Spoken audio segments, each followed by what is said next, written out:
Alright, so here's a quick demo of two pretty challenging parts. We had to use a fixture before, go, no-go gauges to make sure that we got the right parts in there.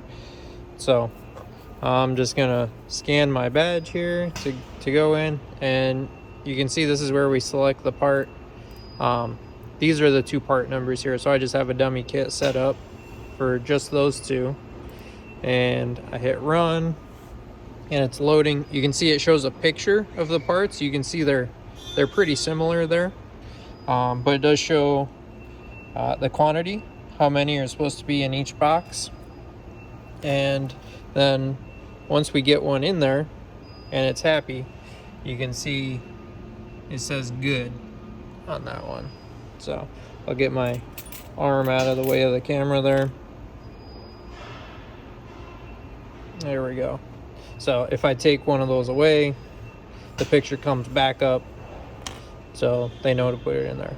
So the big question is, can we do this? So you can see it doesn't even recognize them as good parts. Put this one in here. You can see it shows that one's good, but then there's no text on the other one. So that is not being counted.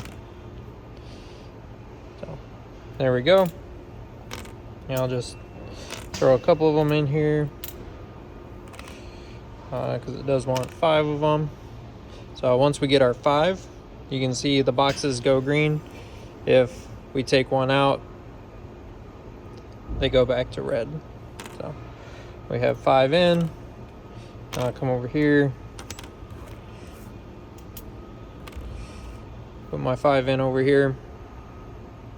That goes green, and now it says scan the badge. But before I do that, just show you. So we save this image,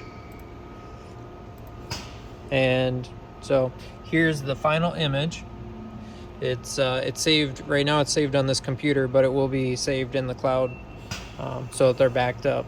But within that image name, you can see we have the date time, and then the kit ID, and then the unique ID. So I'm not pulling them from the database yet, so we're just using that dummy zeros and X's there.